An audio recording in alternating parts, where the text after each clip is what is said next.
Hello Scorpio friends, I'm Annie Botticelli and welcome to my April 2020 horoscope report for you. It is my intention with this video to help you move your life more and more from the ordinary to the extraordinary, and that is actually my ultimate mission even when I don't say it. What is the purpose of understanding how to align with the planetary rhythms if it's not to make your life amazing, right?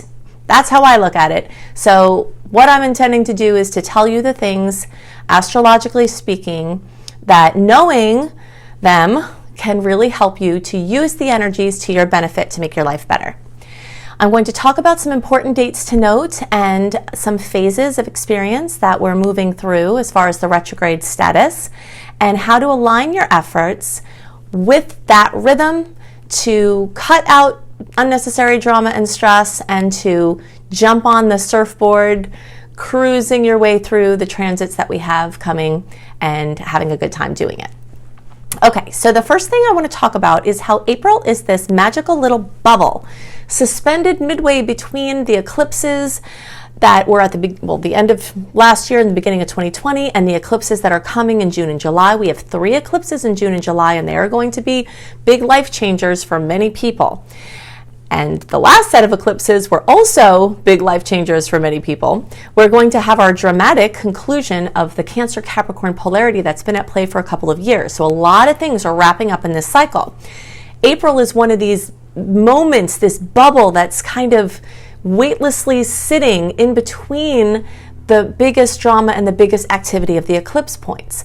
But towards the ends of the month, we're starting to get into the active phase of the eclipse manifestations, because often 6 to 8 weeks before the eclipses actually happen, everything starts brewing again. Everything starts going from the unconscious or from the back, behind us into the forefront of our experience. So do know that you might start to get this news that might bring up themes that had been at play over the last couple of years, and you might see how they're on their way to this conclusion.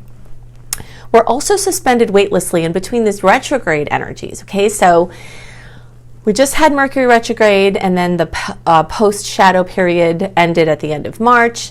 Now, as of March 30th through April 9th, it's our last window for 2020 where we don't have any personal planet retrograde or shadow period. The reason why this is important is because although the retrogrades are amazing for a lot of things, and I will talk about those things as we go through them, one of the things it's not the best for is things that require a massive amount of momentum, like a big launch, major decisions, things that require major clarity, big reveals, and anything that needs this like big push and this big momentum in order to set it aloft. Those kind of things are best for March 30th through April 9th, because that is before the Venus retrograde pre-transit shadow period starts, which is April 10th. Every day into April after April 10th that we move towards May 13th, which is when Venus actually goes retrograde, will be becoming more inward and backward as far as love, self-esteem, money. These are the heavy hitters in life. So much is affected by Venus retrograde, and the shadow periods are long. So essentially from April through the end of July, we're in some phase of the Venus retrograde. So I'm breaking up April into until the 9th and after the 9th. Okay, so business as usual, fine for after the 9th. Doing anything just experimental or that has a short-term context or that you're, trying on, then, anything that like that, going back over things from the past, dusting things off from the past, bringing up past subjects, all of that is beautiful and perfect for the retrogrades. So if you can kind of separate it in your mind, like, okay, you're going to have your big pushing. I always like to think of the time without the retrograde energies like the active web weaving time. So you're like working, weaving, doing all your stuff, pushing, striving, reaching. And then as the retrogrades take over more and more, as they will at April 10th and after, then you kick back and you let the food come to you. That stretching and reaching and striving and forcing starts to just get into a quiet, pulled in where you can respond to the things that come to you. Okay, so how can you make your life amazing? That's my biggest question. That's what I'm always thinking of when I'm doing horoscopes, when I'm helping people with astrology. The first thing that Scorpios can do this month is to really get serious about your health. Okay, the sun is starting to light up this section. Those of you who are later in the sign, you are going to experience this month as well. It's going to be a little bit staggered. You'll see the focus start to come in more as the month goes on and more towards the end of the month. The later you are on the sign, the more weeks it will take to really bring what I'm about to talk about into present, but it will happen for you this month. The sun, wherever it moves through the chart, is like a spotlight. It's a big spotlight. And with a big spotlight, you can see everything great. You can see colors better. If you imagine like a big light in a room, you can see, items, the details of them better. And you can also see the places where the paint is chipping, where there's spider webs, where there's other things that have to be dealt with. So this spotlight is going to your health. And if you have great health, fantastic. You can make your health even better. You can make your health even more bulletproof this month. That's one of the great ways to use this energy. Getting your diagnostics. This is a great month for diagnostics because it's free from Mercury retrograde energies. And Venus retrograde energies don't really rule confusion in diagnostics. Okay, so this is a good, clear time for you to try to have an understanding or establish a baseline that can help you for your future health.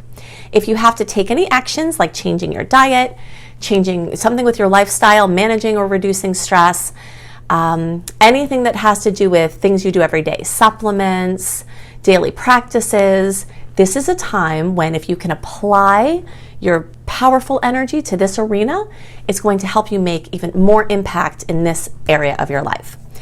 Also, this same area of your life has to do with your organizational system. So looking for flaws in your organizational system or places where it can be fine-tuned, places where you're wasting energy or wasting space, where you can fine-tune your efforts. For Scorpios, this month is going to be amazing for that. And this can also have to do with checking your space to see if it's inspiring to you. If you have anything in your space that you don't like, this might be a month to do something about it. Now, I want to give you a little bit of a warning / pre-Venus retrograde information. If you have to do or want to do major interior design renovations or any design projects that are high stakes, meaning they're not quickly changeable or they're expensive to change, you want to do those more towards that, April 1st through 9th, because Venus does rule aesthetics and it makes it not the best time to do major interior overhauls. But it does strangely happen that people want to do major interior design overhauls when Venus is in retrograde. So to head this off, if you can more towards the beginning of the month, excuse me, do that work, you'll have more clear energy. Because what happens in Venus retrograde, the key phrase of Venus retrograde is, what was I thinking? And this is in general what people tend to look back on a Venus retrograde and they ask themselves that question: what was I thinking about money? What was I thinking about love? What was I thinking about decisions based on self-esteem or certainty or lack of certainty? And what was I thinking based on design projects?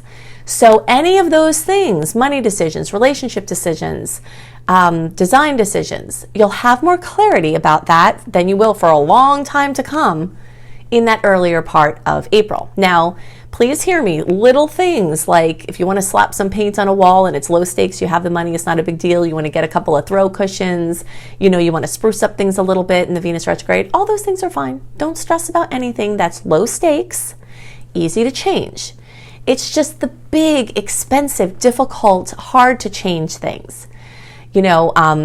And the same thing with like buying clothing. People get this compulsion to buy clothing in Venus retrograde. A lot of times afterwards you look at the clothing and you say, what the heck was I thinking? But if you didn't spend a lot on it or you had the money to spare, it doesn't matter. So to master retrogrades, which is part of my mission to assist you in doing this, because to master retrogrades or to master life, because this is, the ebb and flow of life is this direct retrograde pattern. Mastering retrogrades is about understanding what is at play and what the best things to do are, okay?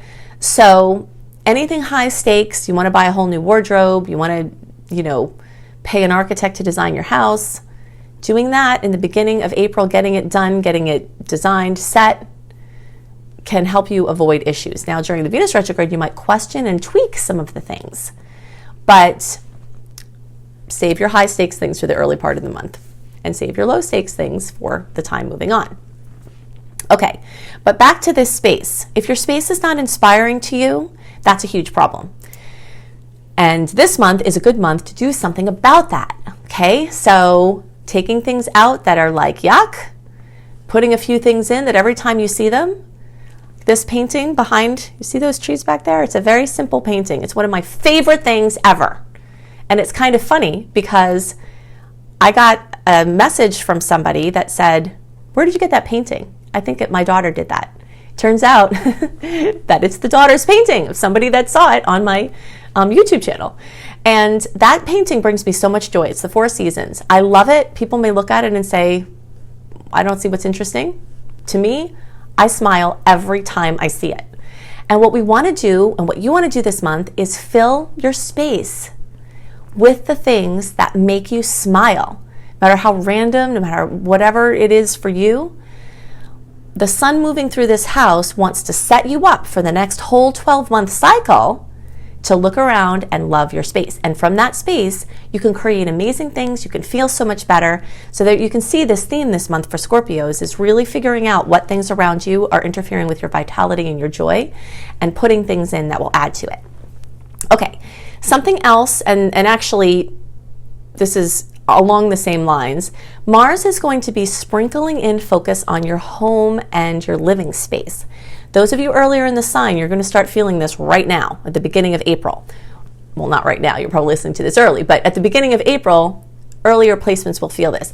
As the month or couple of months go on, okay, this is going to be staggered for those of you towards the end of the sign, so it might take a little bit longer to get to you, but Mars in the 4th house makes people super restless about their living situation. Some of you, that might have to do with the design element or sprucing up your space, or you're looking around and saying, gosh, I need some work done around my house. Some of you might just want to scrap everything and move, and the questions about your living are going to come up. So addressing those head on is a way to improve your life. Make a checklist of what would be your ideal living situation. Make a checklist of your ideal living location. This is a great way to use this month. It's also part of a creative process where if you can get clarity about what you really, really want, then you can help to manifest those things. Okay, something else that is interesting about what's happening now has to do with the transiting North Node. The North Node in your chart, in my mind, is the most important placement ever.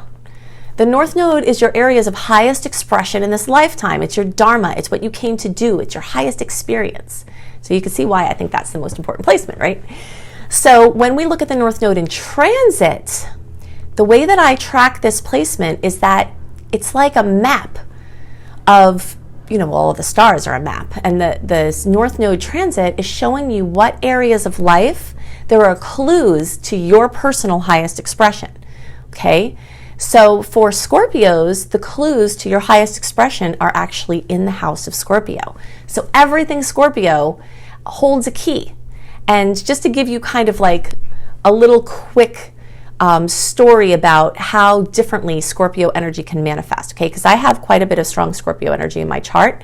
My North Node is in the house of Scorpio, my Mars is there, and I also have other placements in the house of Scorpio. So I've watched my life take a very scorpionic path. Started out as a child loving Nancy Drew mysteries, okay? That I'm sure I'm dating myself, when the Nancy Drew mysteries were out. Scorpio energy loves a mystery. All of the energies of mystery. So it evolved from that into finance. And if the deeper you dive in the world of finance and stocks and all this stuff, it is a mystery. We don't know how the heck any of this works. It's a true mystery. And then it went from that realm into astrology, which is a mystery. All of this is a mystery. So all of these things that I'm listing here, these are types of clues, esoteric things. And this is for you, for your highest expression. Transiting North Node in your house of Scorpio is saying that following the mystery, trying to solve the mystery, get insight, spiritual breakthroughs, esoteric knowledge, psychology, dwelling in the world of finance, relationships, deep relationships, everything that Scorpios love anyway, right? But there's some special keys here that are important pieces for your highest expression in this lifetime. Another huge key here has to do with forgiveness, because the 8th house is the house of guilt, it's the house of resentment, and it's the house of forgiveness. So if you can make a list of all the things that you resent, and this is a good exercise for stepping into the Venus retrograde, because Venus rules relationships. So all zodiac members through this Venus retrograde are going to have romantic and money things come from the past, for better and worse. Work that you did in those areas can show up in this beautiful, blissful way now. Anything not dealt with is going to be the rug comes up in the retrograde and everything swirls around that's not been dealt with. Unresolved money and love issues are going to come up. A lot of money and love issues actually are sourced in resentment and guilt. So the more you can, and your North Node is telling you, the transiting North Node is telling you, these are super huge pieces for you to get on the track of your highest expression. So the more you can figure out exactly what you are resenting, who is resenting you, where do you have to be accountable, and then rectifying those things, that can actually free up your financial situation. It can help you clear up debt, and it can help you improve your relationships and get you on track for your highest expression. So that's exciting. There are also some pieces. The star goddess Astrea is transiting in the 9th house, and this is true for all early, middle, and late degree Scorpio placements.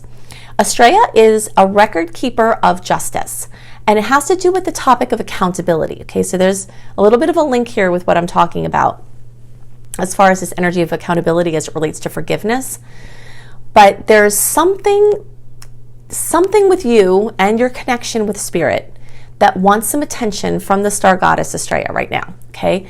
So this has to do with the energy of accountability as it relates to your belief systems, okay? So doing a deep introspective search into what you believe and into the experience of accountability as it relates to your belief system. So there's your religion, your spirituality. Looks like there's some tidying up that wants to happen here, or there's some enhancing that wants to happen here. Now, here's one way I've seen this manifest, which is kind of a surprising one.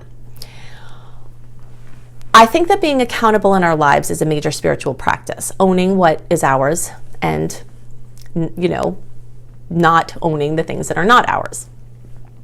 However, we can get bogged down with taking on too much and thinking that we're just having to do it ourselves. We don't have to do it ourselves. Even if the stories of your life have said you have to do this yourself, Infinite Spirit is a benevolent source that's orchestrating everything. Everything. That's a benevolent source. It's out there. It doesn't feel like it sometimes, but it is. And sometimes the greatest accountability is in knowing our limits and surrendering. Surrendering. So there could be a huge piece in just taking accountability off of you for certain things and asking Spirit to help you, putting it on Spirit's to-do list. Okay, so maybe you have this big long list, you have people to take care of, maybe you're a parent, maybe you have other people that, you know, need you or that are expecting things from you, and you can get really stressed out. This transit is telling you, you as a human are not as powerful as you combined with your spiritual source, which is unstoppable. And to really lean on that help, because whatever you think, that's true. Whatever we think, whatever we believe, that is our experience. So if you believe you're in it alone, you're going to keep perpetuating that. If you believe that you have support and you keep really, really, really clearing out any of the blocks to that, then you can place the accountability off of you for some things that might be bogging you down, which will leave room for more ownership about the things you really have to own. Okay, so that's an interesting piece about Astrea. Something else that Scorpio placements have going on, and you're going to laugh, many of you, when I tell you this, is burning off money karma. Okay, so the transiting South Node is the opposite of the transiting North Node. And the transiting South Node for all early, middle, and late degree placements is in your second house of money. So wherever the transiting South Node is, that's showing us where we have karma. Some of it's a karmic burn-off. Some of it is karmic coins to cash in. So you might have some good money karma that's waiting to be cashed in that's just dependent on some of these other things that I talked about. Excuse me. So, in general, this month is going to be very much about taking action. The Aries planets are going to be spurring us to action. You've got a great open window, the best until 2021, for getting some important things in motion. So that's exciting. We still have some movement through water energy, which is making nice placements for you. Those Aries energies are not as comfortable for Scorpio placements, so it kind of shows that the actions that you have to take, some of them might be uncomfortable, but they're probably necessary. Okay, so figuring out what you actually have to do and going through the discomfort of doing it is part of what this month is about. Okay, so in summary, do your high stakes, momentum needing things towards the beginning of the month. Know that we're going deeper into the Venus retrograde. Definitely check out my Venus retrograde video. Search for Annie Botticelli Venus retrograde. Also, I have a very extensive blog series on Venus retrograde, and you can look up my Venus retrograde in Gemini, because that's where it's going to be retrograde. For Scorpios, the energy of relationships is going to be even more in the forefront, because for all zodiac members, Venus rules relationships, but for Scorpios, Venus is also going to be retrograde in the partnership houses. Okay, so it's not just the sign, it's not just the planet that rules relationships, it's in the sector of the chart that rules relationships. So this is, good things from the past, challenging things from the past, themes from the past. They're really going to start kicking up this month. Look for possible eclipse news already starting to brew towards the end of the month. And then you can take the other homework list things that I gave you. Hopefully that you'll align with those so you can maximize your month. If you'd like to have even more help, you can go to my website, AnnieHelpsYou.com. When you sign up for my free email newsletter at AnnieHelpsYou.com, you'll get all the salty dates, all the sweet dates, what those aspects are, what you can expect from them, delivered into your inbox 1 month early. And on my website, you can also see my Becoming a Professional Astrologer Mastery course. If you'd like to use astrology to raise your vibration, to help other people live their best lives, or just for your own friends and family and your own education, you will love my course. So you can see it there at AnnieHelpsYou.com, also at beastropro.com. All these links are underneath the video. So when you click on See More, it will reveal the notes. LUMELife.com, L-U-M-E life.com, has this course, plus all my other courses. That's my Luminous Life Multiversity School. CozyBySweetStarlight.com, I do written horoscopes 1 month early, plus all kinds of lifestyle blogs with astrology kisses, and you can see that at CozyBySweetStarlight.com. So I hope you have a wonderful month, and I'll see you next month. Bye!